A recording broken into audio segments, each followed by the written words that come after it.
नमस्ते दोस्तों, मैं स्वीटी प्रधान आप सभी का trade with Sweetie YouTube channel पे स्वागत करती हूँ। यहाँ पर निफ्टी 50 का learning video, analysis video and prediction video one day before upload करती हूँ। आज हम लोग यूएस मार्केट के बारे में जानेंगे, साथ ही साथ हम किस तरीके से आज मार्केट में काम किए इसके बारे में जानेंगे 28 जुलाई को। साथ ही साथ हम लोग टीसीएस स्टॉक के बारे में जानेंगे कि उसमें गिरावट क्यों आ रहा है, निफ्टी 50 में आज गिरावट क्यों आया है इसके बारे में जानेंगे।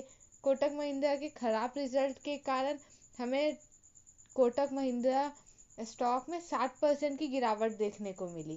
साथ ही साथ में जैसे पिछले वीडियो में बताई थी ट्रेड डील के बारे में, ट्रेड डील डिले हो रहा है टैरिफ का, जिसके कारण हमें मार्केट में गिरावट देखने को मिल रही है।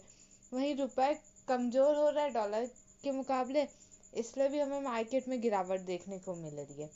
आज हम लोग आईटी सेक्टर के बारे में जानेंगे, साथ ही साथ हम लोग 29 जुलाई को किस तरीके से काम कर सकते हैं इसके बारे में जानेंगे। कल किस कंपनी का रिजल्ट है इसके बारे में जानेंगे कि किस तरीके से मार्केट पे इफेक्ट पड़ सकता है रिजल्ट का।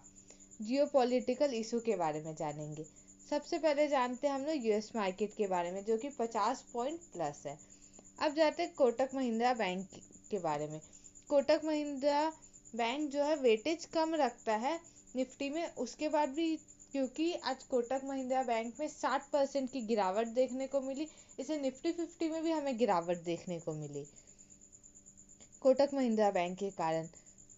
अब जानते हैं टीसीएस स्टॉक में किस तरीके से गिरावट आ रही है इसके बारे में जानते हैं। आज टीसीएस में 2% की गिरावट आई है, जिसके कारण भी निफ्टी 50 में इम्पैक्ट पड़ा है, क्योंकि ये वेटेज रखता है निफ्टी 50 में, ऐसे निफ्टी 50 में इफेक्ट पड़ा है इसका भी।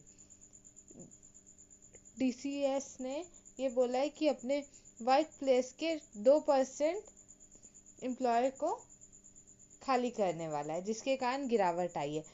2% का मतलब होता है कि 12,200 से ज़्यादा लोगों को वो निकालेगा कंपनी से, जिसके कारण आईटी सेक्टर में गिरावट आई। टीसीएस आईटी सेक्टर के स्टॉक से, जो कि आईटी सेक्टर का रिजल्ट बहुत ख़राब आया है बस सभी स्टॉक के, खराब रिजल्ट के कारण भी गिरावट आ रही है। अब कल किस कंपनी का रिजल्ट है इसके बारे में जानते हैं। कल एल&टी का रिजल्ट है। एल&टी के रिजल्ट से उतना इफेक्ट नहीं पड़ेगा, क्योंकि थोड़ा बहुत इम्पैक्ट पड़ सकता है, क्योंकि उतना ज़्यादा इम्पैक्ट नहीं पड़ेगा।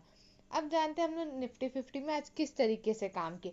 निफ्टी 50 में जैसे मैं पिछले वीडियो में बताई थी 24,900 से सेलिंग आएगी, तो वहाँ से हम लोग को 250 पॉइंट की सेलिंग देखने को मिली। वहीं पर सेंसेक्स में मैं बता के गई थी 81,400 के नीचे सेलिंग, तो वहाँ से हम लोग को 600 पॉइंट की सेलिंग देखने को मिली निफ्टी 50 में। अब जानते हैं हम लोग 29 जुलाई को किस तरीके से काम कर सकते हैं इसके बारे में जानते हैं।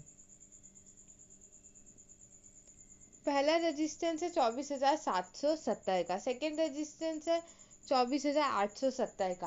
अगर कोई गैप अप ओपनिंग हो जाती है, फास्ट बाइंग आ जाती है और इसके बाद यहाँ पर कोई रेंज बनाता है, उसके बाद डाउन साइड में ब्रेकआउट दे, या कोई रिवर्सल कैंडल बना के डाउन साइड में ब्रेकआउट दे, तब हमारा फर्स्ट टारगेट आएगा 24,700 का, सेकेंड टारगेट आएगा 24,650 का, थर्ड टारगेट आएगा 24,600 का, फोर्थ टारगेट आएगा 24,550 का, लास्ट टारगेट आएगा 24,500 का, जिसमें हम लोग 24,700 का पुट ऑप्शन बाय करेंगे डाउन साइड में निफ्टी 50 में। अब जानते हैं हमारी फ्रेश सेलिंग किस तरीके से हो सकती है निफ्टी 50 में। फ्रेश सेलिंग होगी हम लोग का 24,650 के नीचे, जिसमें हम लोग का फर्स्ट टारगेट आएगा 24,600 का, सेकेंड टारगेट आएगा 24,550 का, लास्ट टारगेट आएगा 24,500 का, जिसमें हम लोग 24,700 का पुट ऑप्शन बाय करेंगे डाउन साइड के लिए। अब जानते हैं अब 3 दिन से रेगुलर सेलिंग आ रही है, तो मार्केट थोड़ा अपसाइड में जा सकता है, तो वो किस तरीके से जा सकता है इसके बारे में जानते हैं। अगर मार्केट में कोई रेंज बनाता है और उसके बाद 24,650 के आसपास कोई रेंज बनाता है, अप साइड में ब्रेकआउट दे देता है, तो हमारा फर्स्ट टारगेट आएगा 24,700 का, सेकंड टारगेट आएगा 24,750 का, थर्ड टारगेट आएगा 24,800 का, फोर्थ टारगेट आएगा 24,850 का, जिसमें हम लोग 24,600 का कॉल ऑप्शन बाय करेंगे निफ्टी 50 में। अब जानते हैं हम सेंसेक्स में किस तरीके से काम कर सकते हैं 29 जुलाई को। 28 जुलाई को मैं जैसे बता के गई थी पिछले वीडियो में कि 81,400 के नीचे सेलिंग आएगी सेंसेक्स में, वहां से हम लोग को 600 पॉइंट डाउन साइड में देखने को मिले सेंसेक्स में। अब जानते हैं 29 जुलाई को किस तरीके से काम कर सकते हैं। सेंसेक्स में एक डाउन ट्रेंड लाइन चल रहा है, जिसे मार्केट एक हर बार पहले वाले सपोर्ट से सेकेंड वाला जो सपोर्ट रहता है हम लोग का डाउन ट्रेंड लाइन का, वो और नीचे रहता है, ऐसे करके डाउन होते होते जा रहा है डाउन ट्रेंड लाइन में, जिसमें हमारा सेंसेक्स में पहला रेजिस्टेंस है 81,200 का, सेकेंड रेजिस्टेंस है 81,500 का, जिसमें हम लोग यहाँ पर देखेंगे कोई गैप अप ओपनिंग हो जाती है, कोई फास्ट बाइंग आ जाती है और यहाँ पर कोई रेंज बनाता है, उसके बाद डाउन साइड में ब्रेकआउट देगा, तब हमारा फर्स्ट टारगेट आएगा 81,200 का, सेकेंड टारगेट आएगा 81,000 का, थर्ड टारगेट आएगा 80,900 का, फोर्थ टारगेट आएगा 80,800 का, जो कि हमारा आज का डे लो है, वहां तक के टारगेट हम लोग को देखने को मिल सकते हैं, जिसमें हम लोग 81,400 का पुट ऑप्शन बाय करेंगे डाउन साइड के लिए सेंसेक्स में। सेंसेक्स में अब हम लोग फ्रेश सेलिंग किस तरीके से हो सकती है इसके बारे में जानते हैं।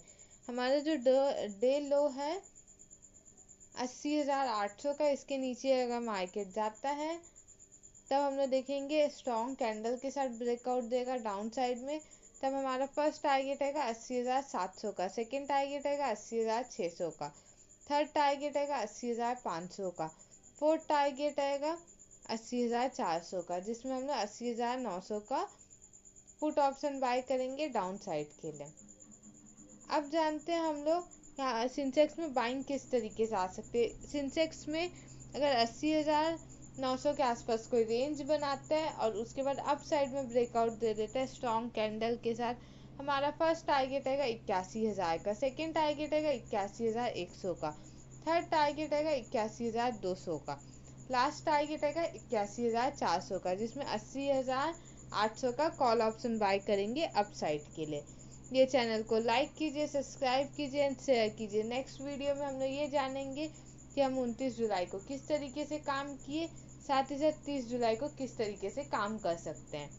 साथ ही साथ हम न्यूज़ का मार्केट में किस तरीके से इम्पैक्ट पड़ रहा है इसके बारे में जानेंगे, किस कंपनी का रिजल्ट आने वाला है इसके बारे में जानेंगे, साथ ही साथ किस कंपनी के रिजल्ट से मार्केट में क्या इम्पैक्ट पड़ रहा है इसके बारे में जानेंगे।